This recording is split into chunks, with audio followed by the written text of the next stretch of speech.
section of Biafra from Nigeria. Officially, they have written to British government. Is Ngozi Orabueze up to something really, really serious now? Good morning, good afternoon, good evening, and good night, wherever you're watching us from. I remember my humble self, that Biafran evangelist. Glory be to God for the extent at which God have used the entire Biafran soldiers, to fight for the freedom of their people up to this very day. Starting from Ojukwu, the visioneer, you understand, down to the current person now, in person of Ngozi Orabueze.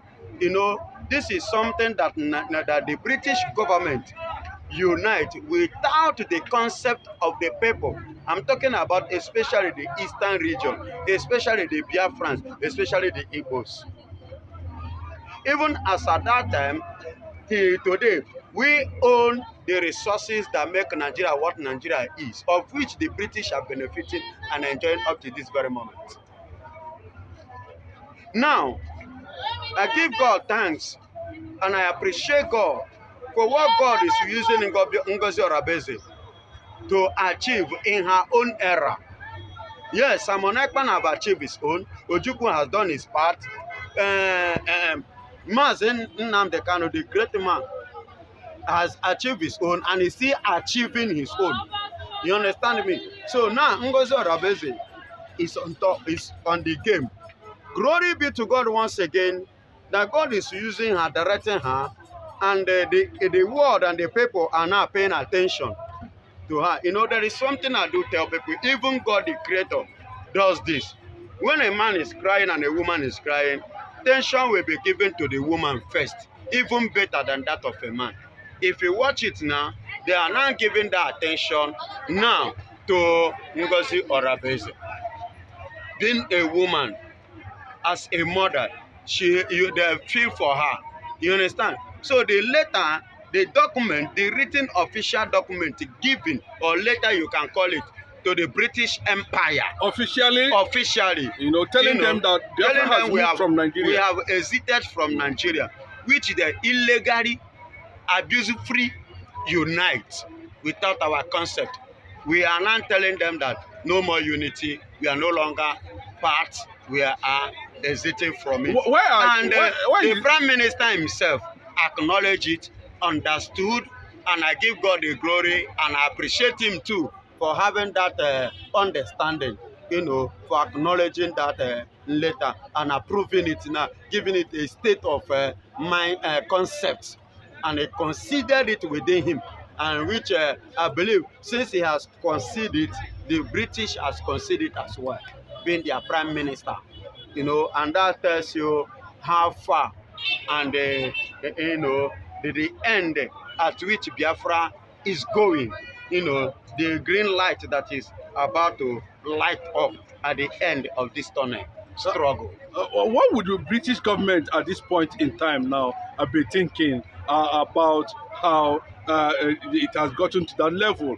But everything seems very clear in Nigeria now that people are campaigning for disintegration of Nigeria. Do you think that the British will want to leave the resources of Biafra to Biafrans? Let me tell you, nobody that will give sugar that would like to spit it out. British is not willing. If you ask them, even if opportunity for them to keep reaping that resources, they will keep reaping it. But there is a situation whereby you will find yourself, when they give you sugar, you spit it out. You understand? There is a sickness that you will seek now. Even when they give you your best food, you will not like to take it. It becomes a shit before you. So that is the level or the situation the case has, appear or has become in the face of the British now. The thing has gotten to some extent whereby they themselves can no longer condone it and they cannot stop it. So they themselves have to do the needful because they know what they did in 1960 when they joined us together, you understand, before now. And they know what they did in 1914 when they created Nigeria. You understand? They know what they did. And they know what the Igbo stood against them starting from that time. Because we stood against it. Even the first riot in Nigeria, in Africa, diaspora, You understand? Was about women riot 1929. Even before other countries in Africa begin to wake up, even Nigeria themselves begin to wake up. Igbos has woken up. You know, as at early stages at that time, if women can rise up and rise up to riot, that is to tell you the level of the maturity, the level of the civilization Igbos have reached even before now. So this struggle now is telling back on the level we are before now. So we are more enlightened. And let me tell you, give you another point now. Do you see that 1929 riot coming to play again? Because Orabueze is a woman. You see it now, playing that legality, playing that conquest before the British now. As a woman, even as a woman, you see that 1929 coming to play again. You see it. Even as a woman, that is to tell you that yes, they themselves have actually confirmed that what they did was illegal. So there is a game of amendments. There is this video by a northerner advocating for disintegration of Nigeria, that they should allow Igbos to fly to the moon, since they are ahead in speed-wise. Igbos are ahead of every other tribe. That is coming from the Hausa man, you know. But from the angle, we are saying that Yorubas who are who are occupying the presidency now, are aligning with the northerners to make sure that they impose military sanction in the eastern part of the country. How true is that? Yes, I am not surprised, because why I say I'm not surprised, number one is this. If the killing in Plateau, Borno, Benue did not attract Mr. President to declare state of emergency in that place, if what is happening in Osun State have not attracted him to declare state of emergency, but the little misunderstanding between Wike and Fubara, because that one declared himself an Igbo man, to attract him to declare what? State of emergency in Rivers State.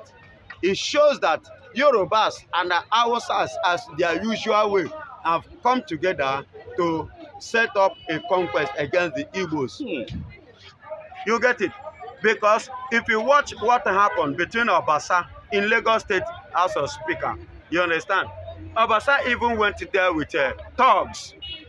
You understand? But look at the way Mr. President called them and talked to everybody and make peace. But he couldn't do that in Rivers State because Lagos is already under his pocket.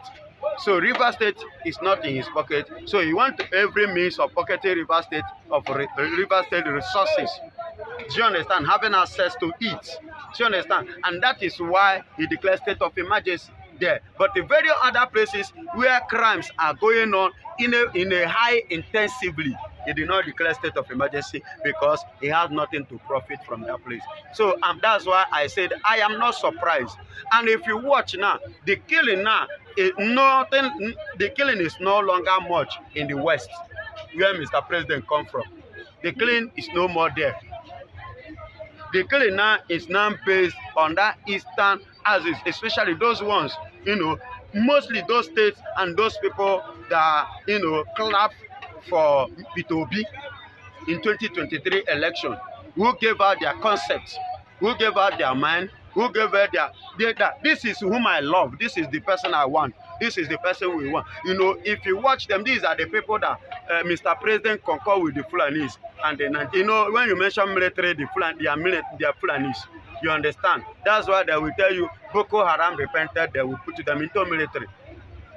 You understand? They will reconcile them with the military and hand them, let them go and continue pushing them to the people that did not vote, you know, Mr. President, that did not welcome Mr. President, just to conquer. And if you watch these axis, most of them have come out both on social media, everywhere, declaring themselves their interest on Biafra, you know, to partner with the Biafrans. Do you think that that is why Mr. President collide with the Northerner, with the Fulanis, you know, side of the Northerner, to bring soldier and to bring conquest against those people down to Igbo region. Militarization, like we are saying that there's going to be massive occupation of the military in the east as a result of the crude oil, so that they can be having access to crude oil. With the global move now by world leaders to support Biafra. Do you think that this can lead to, uprising again? Of course, of course, of course. It will lead to uprising, uproar, serious one. It will lead to that because I told the people before, why is it that divide and rule only plays in the east? It doesn't play in the west, neither did it play in the north. But to only divide and rule they play it only in the east to divide us, to divide brothers, to create an enmity between the two brothers. And that is what Nigerian government have been playing because of the resources, because of the oil, so that there will be no agreement, so that they will continue to suck the oil, to suck the resources. You understand? So if this high tension of theirs, their plan, they eventually succeeded in doing it, definitely there will be an uproar because the people of the land, will not tolerate it. Okay. Let me tell you, my brother, I am telling you this. Ngozi Orabueze is just been, micing now. She's just been micing now. There will be a time whereby that micing will turn to the other side. And men will stand up. And let me tell you, every Eastern person now, not just only the East, Nigeria as a whole, especially that Eastern side now, are boiling. So that's the reason why she's more writing to the world leaders, to them, for them to know. Create awareness. Create awareness, honestly. But now that the Northerners are saying that Tinubu might likely divide Nigeria if he did not get the second term ticket because of the way he's putting Yorubas at the position of authority.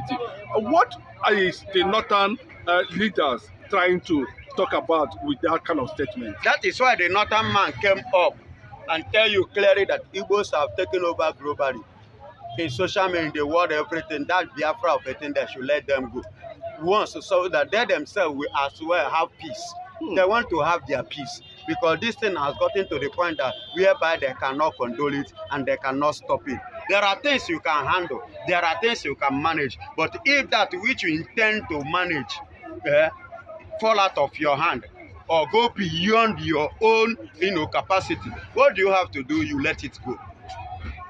How would Nigeria, the Igbo leaders themselves, politicians, take the issue of release of Nnamdi Kanu?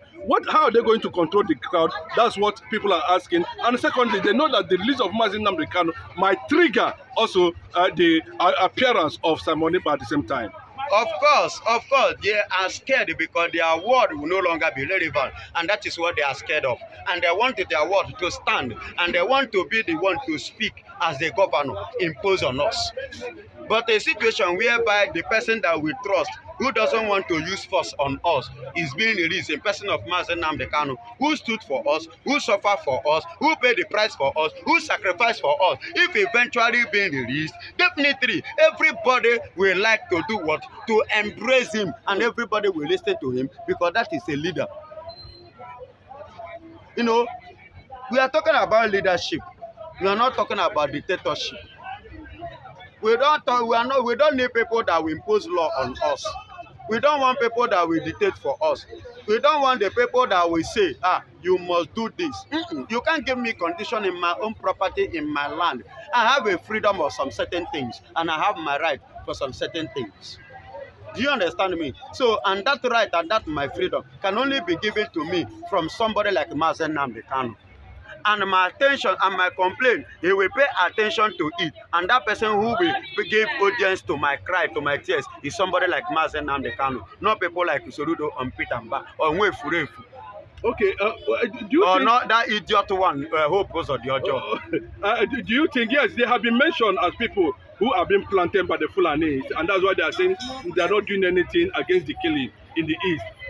People are saying that Simon Ekpa, Nnamdi Kanu, has battered the image of Nigeria, and that is why the US government is currently squeezing Nigeria, banning Nigeria in all ramifications, and the president, Bola Ahmed Tinubu, can never step his foot in America. How true is the federal government talking about? Let me tell you this.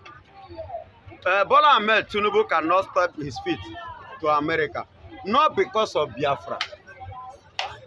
Not because of Biafra alone. But they say that these men spoiled their image. It was not Biafra that spoiled the image of Mr. President.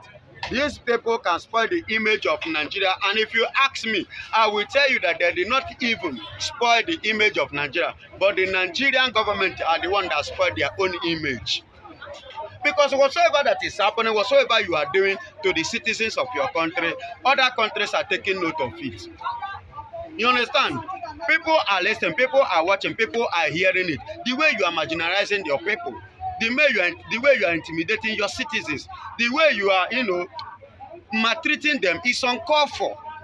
How can you arrest 9 years, 8 years, you put them for prison for 3 good months, starving them without giving them food? The next thing you say they want to take over your government, you charge them for treason. Who does that? Are you not seeing Kolomenta there? Can you not see say something there? The president is Kolomentary. That is what it means. And the word are that people are watching you. Where does it happen? You understand? So, Bola Ahmed Tinubu is the one that carry his 2 legs and commit a crime in America that is hunting him. And a person like Donald Trump is not ready to condone such acts from him in his country. You see, so he has set up a crime down waiting for him before now. So now, coming again, it's like adding a salt upon injury. This case of Biafra of 18, the way he handled it, the way he handled this thing, and the man Nnamdi Kanu and other issues pertaining to Biafra, he added it to what he has already committed. Okay, so, okay. Double for everybody, wahala. Finally, Pastor, finally on this issue, there's a report going on in the Congress that the congressmen are planning to empower Donald Trump based on the Constitution of America as a powerful colonial government to decolonize Nigeria. It's already and on that process of decolonization, Biafra will emerge. What is America actually looking at, trying to get from doing everything?